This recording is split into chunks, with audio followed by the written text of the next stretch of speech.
Hi hello నమస్తే. ఇప్పుడు మనం చర్చించబోయే టాపిక్ ఒబేసిటీ, ఊబకాయం. దీనికి సంబంధించి ఆయుర్వేదంలో చికిత్సలు ఏ విధంగా ఉంటాయి, అసలు దీని నుంచి బయటపడేందుకు ఏ విధమైన మార్గాలు ఉంటాయి అనే అంశాలను అడిగి తెలుసుకుందాం. మనతో పాటు ఉన్నారు ఆయుర్వేద వైద్య నిపుణులు డాక్టర్ సుందర్రాజ్ పెరుమాల్ గారు. నమస్తే సార్. సార్, ఒబేసిటీ, ఊబకాయం అనేది చాలా మందిలో చూస్తూ ఉంటాం. సో చిన్నపిల్లలు కూడా ఒబేసిటీకి గురవుతున్నారు. బట్టతల ఇప్పుడు సమస్య కాదు. ఎటువంటి నొప్పి లేకుండా శ్రీరూప్ కాస్మెటిక్ క్లినిక్ లో హెయిర్ ట్రాన్స్ప్లాంటేషన్. అసలు ఒబేసిటీకి గురవడానికి ప్రధాన కారణాలు ఏమై ఉంటాయి, దీని నుంచి బయటపడేందుకు ఆయుర్వేదంలో ఏ విధమైన చికిత్సలు అనేవి ఉంటాయి?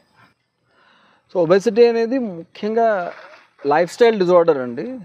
మన లైఫ్ స్టైల్ సరిగ్గా లేకపోవడం వల్ల, ముఖ్యంగా సెడెంటరీ లైఫ్ స్టైల్, ఏ విధమైనటువంటి శారీరక శ్రమ చేయకపోవడం వల్ల మనం తీసుకునేటువంటి ఫుడ్ని మనం ఖర్చు పెట్టడం లేదు, శక్తి ఉత్పత్తి జరగట్లేదు అనమాట. అంతా కూడా ఫ్యాట్గా మారిపోతుంది.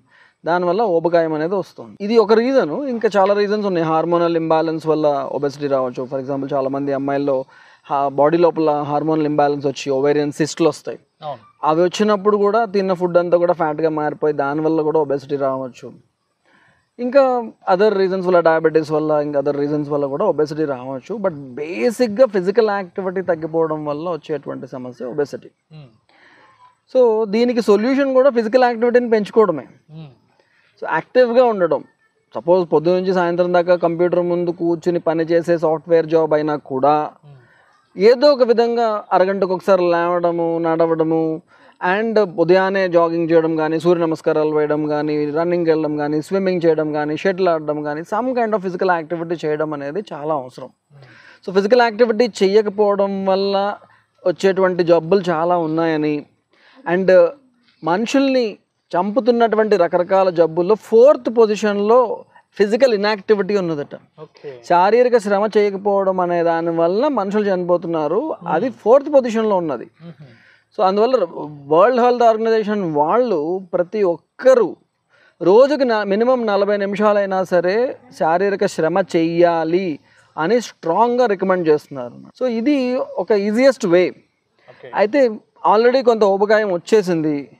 సో దాన్ని తగ్గించుకోవడానికి కష్టం, ఎందుకంటే వెయిట్ గెయిన్ అవ్వడం సులువు కానీ లూజ్ అవ్వడం చాలా కష్టం. సో దానికి మన లైఫ్ స్టైల్లో మార్పులు, కొన్ని సింపుల్ చిట్కాల ద్వారా ఏ విధమైనటువంటి మందుల అవసరం లేకుండా మనం చేయొచ్చు అనమాట. అండ్ ఇంకొకటి ఏంటంటే, మనం తీసుకుంటున్నటువంటి డైరీ ప్రొడక్ట్స్, బేసిక్గా డైరీ ప్రొడక్ట్స్ కొంత వెయిట్ పెంచే అవకాశం ఉంది. బట్ ఈ మధ్యకాలంలో డైరీస్లోని ఆవులకి, గేదెలకి పాలు ఎక్కువ రావడం కోసం హార్మోనల్ ఇంజెక్షన్స్ ఇస్తున్నారు. ఆ హార్మోనల్ ఇంజెక్షన్స్ ఇవ్వడం ద్వారా ఎక్కువ పాలు వచ్చేలాగా చేస్తున్నారు. ఆ హార్మోన్స్, ఆ పాలు ద్వారా మన శరీరంలోకి వచ్చేస్తున్నాయి. వచ్చేసి మన బాడీలో మెటబాలిజంని డిస్టర్బ్ చేసేసి ఊబకాయం వచ్చేలాగా చేస్తున్నాయి. సో మన పాల సోర్స్ కూడా మనకు తెలియాలి, మనం తినే ఫుడ్ సోర్స్ మనకు తెలియాలి. మంచి హెల్తీ ఫుడ్ని తినడము, అండ్ ముఖ్యంగా నిల్వ ఉంచిన వస్తువులు, బాగా ఫ్రిడ్జ్లో పెట్టిన వస్తువులు, యూనో ప్యాకేజ్డ్ ఫుడ్, ఇలాంటివి తినడం వల్ల కూడా ఒబేసిటీ పెరుగుతుంది. కాబట్టి వాటన్నిటిని అవాయిడ్ చేసి ఫ్రెష్ ఫుడ్, అప్పటికప్పుడు వేడివేడిగా వండినటువంటి ఆహార పదార్థాలను తీసుకోవడం వల్ల కూడా మనం ఒబేసిటీని తగ్గించుకోవచ్చు. అయితే మోస్ట్ ఇంపార్టెంట్ థింగ్ ఏంటంటే, మన బాడీతో మనం కమ్యూనికేట్ చేయాలి. బాడీ చెప్తుంటుంది.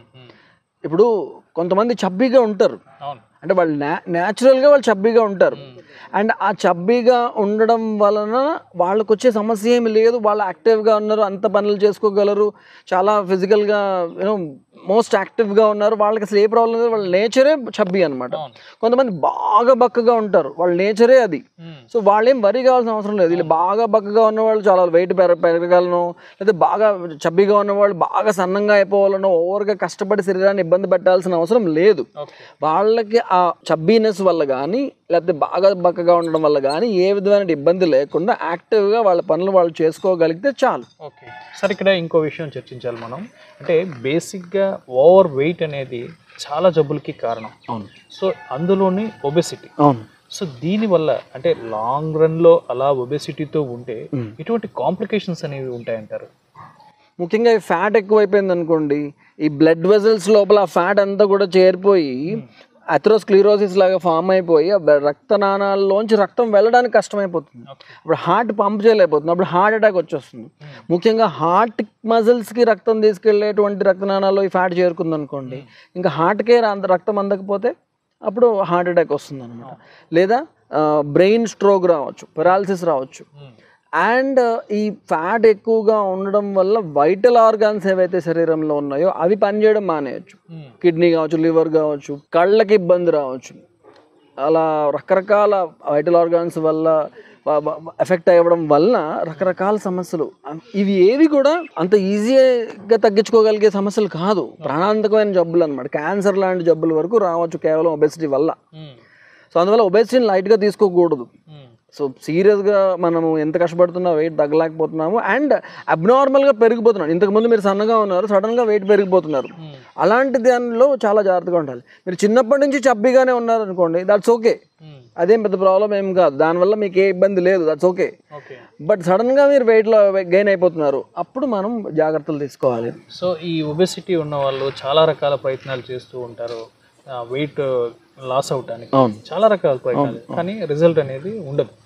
సో ఇట్లా ఆయుర్వేదంలో దీనికి సంబంధించి ఏ విధంగా ఉంటుందంటారు ట్రీట్మెంట్ అనేది? ఆయుర్వేదంలో మేము ఒబెసిటీ ఉన్న పేషెంట్స్కి ముఖ్యంగా ఫస్ట్ డిటాక్సిఫికేషన్ చేస్తాం వమన కర్మ విరేచన కర్మ ద్వారా. దాని తర్వాత లేఖన వస్తి అని ఒక స్పెషల్ వస్తి ఇస్తాం. ఇది స్క్రేపింగ్ యాక్షన్ ఉంటుంది, ఫ్యాట్ని లోపల ఇలా గీసి తీసేస్తుంది అనమాట. దాంతోపాటు ఎక్స్టర్నల్గా ఉద్వర్తన చికిత్స చేస్తాం అనమాట. దానివల్ల స్కిన్ అది లూజ్గా అయిపోకుండా ఫ్యాట్ అంతా డిస్ట్రిబ్యూట్ అయ్యి మంచి ఫిజిక్స్ బాగా వస్తూ, షేప్ బాగా వస్తూ వెయిట్ తగ్గుతారు అనమాట. ఇదంతా న్యాచురల్గా జరుగుతుంది. ఇందులో మనం ఏమి భయంకరమైన పత్యాలు చేయించకుండా, తిండి మానిపించకుండా, నార్మల్గా రెగ్యులర్ లైఫ్ స్టైల్ లీడ్ చేస్తూ వెయిట్ తగ్గేదానికి ట్రీట్మెంట్స్ చేస్తాం. సో ఇది బాగా ఎక్కువ ఒబెసిటీ ఉన్న వాళ్ళకి అనమాట. ఇనీషియల్గానే ఒబెసిటీ స్టార్ట్ అవుతుంది, అలాంటప్పుడు మేము వీలైనంత వరకు ఇంట్లోనే చేసుకోవడానికి కొన్ని చిట్కాలు చెప్తాం. ఫర్ ఎగ్జాంపుల్ ఆయుర్వేదంలో బాగా ఎఫెక్టివ్గా ఉండే చిట్కా ఒకటి మీకు చూపిస్తాను ఇప్పుడు. మనందరికీ తెలిసినటువంటిది కరక్కాయ. దీనికి ఎన్నో రకాల గుణాలు ఉన్నాయి. హరితికి మాతేవ హితకారిణి కదాచిత్ కుప్యతే మాత నోదరస్థ హరితికి అన్నారు. అమ్మలాగా చాలా మంచి చేసేటువంటి ఈ హరితికిలో ఇంకో గుణం ఏంటంటే, అమ్మకైనా అప్పుడప్పుడు కోపం వస్తుంది, కానీ కడుపులో ఉన్న హరితికి ఎప్పుడు కోపం రాదు, ఎప్పుడు మనకు చెడు చేయదు. అలాంటి అద్భుతమైన గుణాలు ఉన్న ఈ హరితికి వెయిట్ తగ్గడానికి కూడా హెల్ప్ చేస్తుంది మనకి. సో ఆయుర్వేదంలో చెప్పిన మంచి ప్రయోగం అంటే తక్రాభయ ప్రయోగం.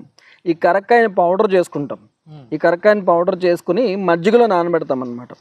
సో ఒక పెద్ద టీ స్పూన్, పెద్ద టేబుల్ స్పూన్ అంటే 10 గ్రాముల కరక్కాయ పొడిని ఒక కప్పుడు మజ్జిగలో నానబెట్టి, ఆ నానబెట్టిన దాన్ని రాత్రంతా నానబెట్టి ఉదయాన్నే పరగడుపుని తీసుకోవాలి. అండ్ అవకాశం ఉంటే పొద్దున్నే నానబెట్టి మళ్ళీ సాయంత్రం తీసుకోవాలి, ఎంటీ స్టమక్లో అనమాట, మధ్యాహ్నం తిన్నది అరిగిపోయిన తర్వాత. ఇలా ఒక నెల రోజులు చేస్తే 2-3 కిలోలు వెయిట్ తగ్గుతారు. ఓన్లీ ఇది, ఇంకేం చేయకుండా ఓన్లీ ఇది ఒక్కటి చేసినా కూడా. సో ఇది తక్ర అభయ ప్రయోగం అంట. తక్రం అంటే మజ్జిగ, అభయ అంటే కరక్కాయ. సో మజ్జిగలో కరక్కాయ పొడిని నానబెట్టి తీసుకునే ప్రయోగం ఎక్సలెంట్ ప్రయోగం అన్నమాట. ఇది అందరూ చేయొచ్చు. సో దీనికి తోడుగా మనము తీసుకునే ఫుడ్లోని ఈ కార్బోహైడ్రేట్స్ కొంచెం తగ్గించి, ఫైబర్ పెంచి, ప్రోటీన్ పెంచి, అట్లా చేస్తూ టైంకి తింటూ, హెల్దీ ఫుడ్ తింటూ, అట్ ద సేమ్ టైం మంచి physical activity, some kind of physical activity, శారీరక శ్రమ చేస్తూ, ఎక్సర్సైజ్ చేస్తూ, ప్రాణాయామం చేయడం ద్వారా హార్మోనల్ ఇంబ్యాలెన్స్ని కరెక్ట్ చేసుకుంటే పూర్తిగా వెయిట్ లాస్ అనేది మనం న్యాచురల్ పద్ధతుల్లో సంపాదించవచ్చు అనమాట. సో ఒబెసిటీ నుంచి బయటపడేందుకు లైఫ్ స్టైల్ మోడిఫికేషన్తో పాటు మీరు సూచించిన ఒక చిన్న టిప్, అది కూడా కరక్కాయ పొడి మజ్జిగలో కలిపి ప్రతిరోజు సేవించినట్టయితే ఒబెసిటీ నుంచి ఈజీగా బయటపడవచ్చు అని అంటారు. సో థ్యాంక్ యూ సార్, మంచి ఇన్ఫర్మేషన్ ఇచ్చారు సార్. నమస్తే.